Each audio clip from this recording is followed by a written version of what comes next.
The boardroom went silent when he fired me in front of 17 witnesses. What Victor Kane didn't know was that my signature sat on every compliance document keeping his $80 million merger alive. And I'd just stopped signing. Welcome to Revenge with Precious, where we share real stories of betrayal, resilience, and the courage to stand up for yourself. These are tales of people who refused to stay silent, who drew boundaries when love turned toxic, and who chose their peace over family obligation.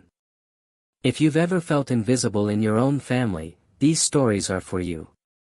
If you're new here, don't forget to subscribe and hit the notification bell so you never miss a story that might change how you see your own life. Please, watch till the end. Let's get started. The fluorescent lights in conference room B hummed like dying insects. I stood there, briefcase in hand, watching Victor Kane's face twist into something between triumph and disgust. He'd called this meeting 30 minutes ago, marked urgent, mandatory attendance. Now I understand why. 17 pairs of eyes stared at me from around the mahogany table, colleagues I'd worked alongside for 6 years, and not one would meet my gaze. Victor cleared his throat, adjusted his Italian silk tie, and delivered the words with practiced precision. Travis Wilkins, effective immediately, your services are no longer required. Security will escort you out. The room felt airless. Someone coughed. Another shifted in their chair, making it squeak against the polished floor. I didn't move, didn't flinch, just watched Victor's satisfied smirk spread across his spray-tanned face. He thought he'd won something. Poor bastard had no idea what he'd just triggered. My name is Travis Wilkins, and I've spent 6 years as a compliance officer at TechAxis Solutions, a mid-sized startup that punched above its weight in the software development space. I wasn't the loudest voice in meetings or the guy who grabbed drinks after work. I was the one who read every contract, flagged every regulatory risk, and made sure we stayed on the right side of federal guidelines. Boring work, maybe, but necessary. Victor Kane joined as VP of Operations 8 months ago, brought in by the board to modernize our approach and eliminate bottlenecks. Translation: cut costs and make himself look like a genius. From day one, he treated compliance like an annoying speed bump on his highway to efficiency. He'd interrupt my presentations with dismissive hand waves and phrases like, "Let's not overthink this," or, "We need to move faster than the rule book." I documented everything, kept my head down, and did my job. But Victor saw me differently. He saw an obstacle. The campaign against me started small. Victor would schedule critical meetings during my calendar blocks, then act surprised when I couldn't attend. He'd question my findings in front of junior staff, making comments like, "Travis here likes to play it safe, maybe too safe." He pushed for vendor contracts I hadn't reviewed, claiming we couldn't afford delays. When I raised concerns about a specific clause in our partnership agreement with Meridian Tech, our largest client, he cut me off mid-sentence. "We don't have time for your paranoia," he said, loud enough for the entire open floor to hear. The younger analysts laughed, nervously at first, then with more confidence when they saw Victor wasn't joking. I became the punchline. The dinosaur. The guy holding everyone back from their bonuses and stock options. But I kept working, kept documenting, and kept one particular file updated every single day. The file sat in a locked drawer in my desk, backed up on 3 separate encrypted drives. It contained every clause, every deadline, every compliance requirement tied to our current contracts. But one document mattered more than the rest, the Meridian Tech Partnership Agreement. Buried in Section 12, subsection F, was a clause I'd flagged during the initial review 2 years ago. It stated that any material change in key personnel responsible for regulatory compliance required written notification to Meridian within 72 hours, or the agreement would enter a 30-day review period where either party could suspend operations. I'd brought this up in meetings. I'd sent emails. I'd even printed a highlighted copy and left it on Victor's desk. He never read it. He was too busy talking about agile frameworks and cutting through red tape. So when Victor called that meeting this morning, when he stood there in his $1,000 suit and fired me like I was a faulty printer, I didn't panic. I smiled. Just barely. Just enough. Security didn't actually escort me out. Brad from the front desk just kind of walked next to me, looking uncomfortable. "Sorry, man," he muttered as we reached the elevator. "Orders from upstairs." I nodded, didn't say anything. The elevator descended, and I watched the floor numbers tick down, each one marking the distance between me and the life I'd built here. When I reached my car, I sat in the driver's seat and didn't start the engine. Instead, I pulled out my phone and opened my secure email. The draft I'd prepared 3 weeks ago sat there, waiting. It was addressed to Meridian Tech's chief legal officer, a woman named Patricia Drummond who I'd met during contract negotiations. The subject line read, "Notification of personnel change under Section 12F." My finger hovered over the send button. This was it. The point of no return. Once I sent this, everything would unravel. Victor would scramble. The board would panic. And I would be the one holding the keys. I didn't send it immediately. I drove home, parked in my driveway, and walked into my quiet apartment. The silence felt different now, heavier, like the air before a storm. I made coffee, sat at my kitchen table, and opened my laptop. Every document I needed was there, organized in folders with names only I would understand. 2024 vendor audits. Federal compliance logs. Meridian partnership, critical clauses. I'd been preparing for this moment without consciously knowing it. Every time Victor dismissed my concerns, every time he pushed through a decision without proper review, I documented it. Not out of spite, but habit. Compliance isn't just about following rules. It's about protecting yourself when someone else decides rules don't matter.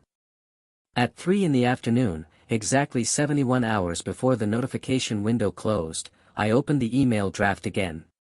This time, I didn't hesitate.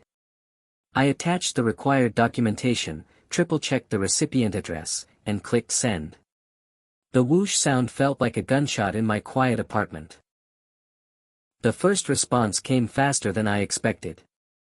Patricia Drummond replied within 2 hours. Her email was short, professional, and devastating. "Travis, thank you for this notification. Per Section 12F, we are initiating a 30-day operational review of our partnership with TechAccess Solutions. All active projects will be paused pending resolution. Our legal team will be in contact with TechAccess leadership tomorrow morning." I read it 3 times, then leaned back in my chair. Tomorrow morning. Victor would wake up, probably go for his usual run, grab his overpriced green juice, and walk into the office expecting another day of playing corporate messiah. Instead, he'd find an email from Meridian Tech explaining that their $80 million partnership was now on hold. Because of a clause he'd ignored. Because he'd fired the one person who understood it. I should have felt triumphant, but mostly I felt tired. This wasn't victory. This was justice wearing a compliance manual as armor. That night, I barely slept. Not from anxiety, but from anticipation. I kept checking my phone, refreshing my email, waiting for the explosion I knew was coming. It arrived at 6:43 the next morning. My phone lit up with a call from an unknown number. I let it ring. Then another call, this time from TechAccess's main line. Then 3 more in succession, all from numbers I recognized as belonging to senior leadership. I ignored them all. Instead, I made breakfast, scrambled eggs with toast, and watched the sunrise through my kitchen window. My phone kept buzzing, vibrating across the counter like an angry wasp. Text messages started flooding in. From former colleagues. From HR. From Victor himself, though his messages were blocked and I only knew because of the notification count. At 7:30, my personal cell rang with a number I did recognize. Michael Bennett, the CEO. I let it go to voicemail, then listened to his message while I washed my breakfast dishes. Michael's voice was strained, careful, like he was trying not to sound desperate. "Travis, it's Michael Bennett. I just learned about yesterday's incident, and I want to discuss it with you as soon as possible. We've received communication from Meridian Tech that's concerning. Please call me back at your earliest convenience. We can work this out." I deleted the voicemail, dried my hands, and poured another cup of coffee. Work this out. As if this was a misunderstanding, a simple miscommunication that could be smoothed over with a phone call and maybe a small apology. They didn't understand yet. This wasn't about hurt feelings or wounded pride. This was about consequences, the kind that couldn't be negotiated away in a conference room. By 8 o'clock, my email had 17 new messages from TechAccess addresses. Subject lines ranged from "urgent, need to discuss status," to "time-sensitive matter, please respond." I opened none of them. Instead, I went for a walk around my neighborhood, left my phone at home, and enjoyed the cool morning air. When I returned an hour later, my phone screen was a mess of notifications. 43 missed calls. 29 text messages. 12 voicemails. I scrolled through the caller IDs, noting the escalation pattern. First junior HR staff, then senior HR, then department heads, then C-suite executives. Like watching a fire spread floor by floor through a building. One voicemail stood out. It wasn't from TechAccess. It was from Patricia Drummond at Meridian Tech. "Travis, Patricia Drummond here. I wanted to reach out personally to thank you for the notification. I've reviewed your employment file, which TechAccess provided during our initial correspondence this morning. Your work on our partnership has been exemplary. I'd like to discuss a potential opportunity with you, if you're interested. Please call me when you have a chance." I replayed the message twice, then saved it. An opportunity. At Meridian Tech. The irony was almost too perfect. Victor had fired me to streamline operations, and now the company's biggest client wanted to hire me. By noon, the pressure had reached critical mass. My doorbell rang. I looked through the peephole and saw Victor Kane standing on my porch, looking significantly less composed than yesterday.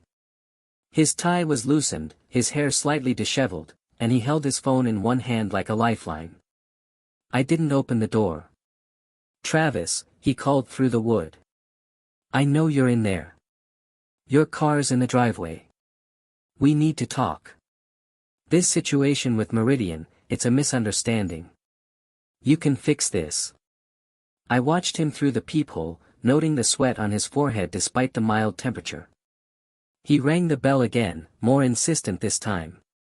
"Travis, come on. Be reasonable. Whatever happened yesterday, we can move past it. The company needs you right now. The company needs you. Not we made a mistake. Not we're sorry. Just we need you, as if I was a tool they could pick up and put down whenever convenient." I walked away from the door, went to my bedroom, and closed the door behind me. Victor rang the bell 4 more times before finally leaving. The next day, the news broke. Not publicly, but through the industry grapevine that spread faster than any press release. TechAccess Solutions' partnership with Meridian Tech was under review. Projects halted. Timelines suspended. Revenue projections vaporized. I heard about it from a former colleague, someone I'd trained 2 years ago who still had my personal number. She called during lunch, her voice tight with stress. "Travis, what's happening? They're saying Meridian pulled out because of compliance issues. Victor's locked in his office, and the board called an emergency meeting. People are freaking out." I listened, said nothing. "Is this because of you?" she asked, then immediately backtracked. "I mean, because of what happened to you. Everyone knows you got fired. And now this?" I took a breath. I filed the required notification under Section 12F. That's all. She went quiet for a moment. That clause you kept talking about in meetings. The one Victor said wasn't important. That's the one. She exhaled, long and slow. Holy shit, Travis. The emails from TechAxis shifted in tone. The desperation was palpable now, bleeding through the professional language. Michael Bennett sent another message, this time with red exclamation marks marking it as urgent. Travis, we need to meet in person. Today. Name the time and place. This situation is rapidly becoming critical, and we need your expertise to navigate the compliance requirements with Meridian. Please respond. I read it 3 times, then drafted a response. Short, professional, and final. Michael, I appreciate you reaching out. However, I am no longer employed by TechAxis Solutions, as of the termination initiated by Victor Kane. Any compliance matters should be directed to your current team. Best regards, Travis Wilkins. I hit send and felt nothing. No satisfaction, no guilt. Just the blank neutrality of a door closing. 30 minutes later, my phone rang again. This time it was a number from TechAxis's legal department. I answered, curious what they'd say. Mr. Wilkins, this is Felicia Crane from legal.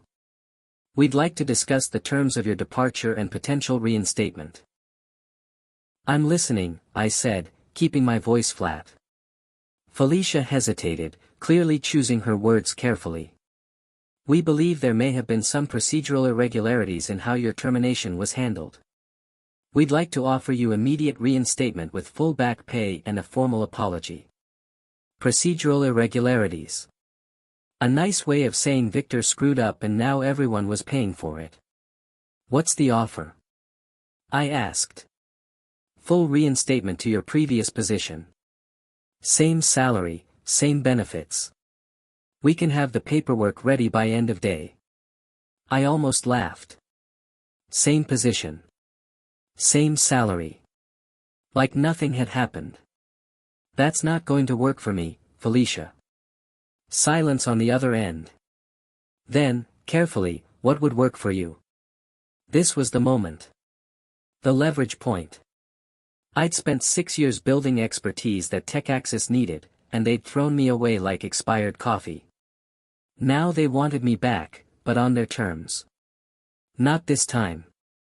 I'll help you navigate the Meridian situation, I said. But not as an employee. As a consultant. Independent contract, my rates, my terms. Felicia tried to negotiate. Mr. Wilkins, I'm not sure we can structure that kind of arrangement quickly enough to satisfy Meridian's timeline. Perhaps we could discuss a modified employment agreement with enhanced compensation. I let her finish, then spoke clearly. I'm not negotiating, Felicia. Those are my terms. Take them to Michael and the board, and let me know their decision by 5 o'clock today. If I don't hear from you, I'll assume we have nothing further to discuss. I hung up before she could respond. My hands were shaking slightly, not from fear but from the adrenaline of finally setting boundaries that couldn't be ignored. For 6 years, I'd been the accommodating one, the team player who stayed late and covered gaps and absorbed criticism without complaint. That version of Travis died in conference room B yesterday. This version knew his worth and wouldn't accept anything less. At 4:47, my phone rang. Michael Bennett himself this time, not through legal channels. Travis, let's talk about your consulting terms. We met at a coffee shop downtown, neutral territory that wasn't TechAxis's office or my home.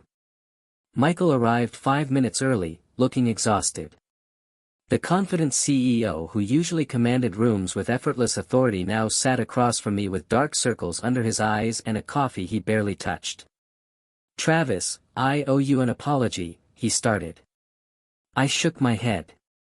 I don't need an apology, Michael. I need a contract. He blinked, surprised by my directness. Then he pulled out a folder from his briefcase and slid it across the table. My legal team drew this up. Independent consulting agreement, 6-month term, renewable. The rate is double your previous salary, paid bi-weekly. You'll have direct access to all compliance documentation and final sign-off authority on regulatory matters. I opened the folder and scanned the contract. It was comprehensive, professional, and exactly what I'd asked for. Almost suspiciously perfect. What about Victor? I asked. Michael's jaw tightened. Victor is on administrative leave pending a board review of his decisions. Administrative leave isn't firing, I said, pushing the contract back across the table. He publicly terminated me in front of 17 colleagues for doing my job. Now you want me to come back and fix his mess while he sits at home collecting a paycheck? Michael closed his eyes briefly. Travis, the board is handling Victor separately. I can't discuss personnel matters regarding other employees. But I can tell you that his future with TechAccess is being seriously reconsidered. That wasn't good enough. I'd spent months watching Victor undermine compliance, dismiss regulations, and treat company policy like suggestions. He'd built a culture where following rules was seen as weakness, and now that culture had nearly destroyed an $80 million partnership. If I signed this contract and Victor came back, nothing would change. I want it in writing, I said. A clause in the consulting agreement that gives me the authority to halt any project if I identify compliance risks, regardless of who pushes back. And if Victor returns to any leadership position, my contract terminates immediately with full payment for the remaining term. Michael stared at me, processing the ultimatum. I could see him weighing options, calculating costs, considering how many ways this could blow up in his face. Finally, he pulled out his phone and typed something quickly. I'm sending this to legal now. They'll redraft the contract with your additions and have it ready tomorrow morning. He looked up, and for the first time since sitting down, I saw genuine respect in his eyes. You could have let us burn, Travis. You had every right to walk away and never look back. Why are you doing this? I thought about that question. Why was I helping the company that had humiliated me? The answer wasn't simple, but it was honest. Because I spent 6 years building systems to keep TechAccess compliant. I'm not going to let Victor's ego destroy that work. But I'm also not going to be undervalued or disrespected again. This contract isn't about forgiveness. It's about setting terms that recognize my value. The next morning, the revised contract arrived in my email at 7 o'clock. Felicia had added the clauses I requested, and Michael had signed it already. All that remained was my signature. I printed it, read every word twice, then signed on the dotted line. At 9:30, I walked back into TechAccess Solutions for the first time since being fired. The lobby felt different now, quieter, tense. Brad at the front desk did a double take when he saw me. Travis? You're back. I held up my consultant badge. Just here to clean up a mess. The elevator ride to the 6th floor felt longer than I remembered. When the doors opened, I stepped into chaos. People clustered around desks, voices low and urgent. Phones rang constantly. The usual hum of productivity had been replaced by the frantic energy of a company in crisis. I walked past the open floor plan to Conference Room B, the same room where Victor had fired me. Now it was command central for the Meridian recovery effort. The room fell silent when I entered. 12 faces turned toward me, some guilty, some relieved, others openly confused about why I was there. Michael stood at the head of the table. Everyone, Travis Wilkins is joining us as a senior compliance consultant. He'll be leading our efforts to resolve the Meridian situation. Travis, the floor is yours. I set my briefcase down and opened my laptop. The same files I'd maintained for years, now displayed on the conference room screen. Meridian Tech suspended operations under Section 12F because TechAccess failed to notify them of a key personnel change within the required timeframe.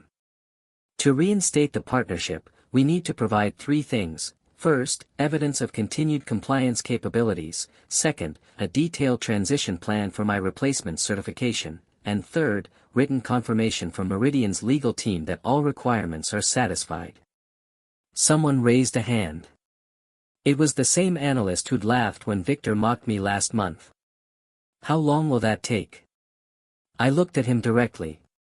If we start now and follow every step correctly. 3 weeks. If we cut corners or ignore protocols, it'll never get resolved. Over the next 72 hours, I worked longer than I had in years. Not because TechAccess deserved it, but because I built something worth protecting. The compliance systems, the documentation protocols, the relationships with vendors and regulators, all of it represented years of careful work. Watching it collapse because of executive incompetence wasn't satisfaction. It was waste. I coordinated directly with Patricia Drummond at Meridian Tech, walking through every requirement line by line. She was thorough, professional, and clearly impressed that TechAccess had finally taken the situation seriously. "Travis, I appreciate your diligence on this," she said during one of our calls. "To be honest, when we received your notification, we were prepared to terminate the partnership entirely. The fact that you documented everything properly and contacted us proactively showed more professionalism than we've seen from TechAccess leadership in months." I didn't respond to that, but I didn't need to. She understood. By the end of the week, we had a preliminary framework for reinstatement. Meridian agreed to resume limited operations while we completed the full transition documentation. Victor never returned to the office.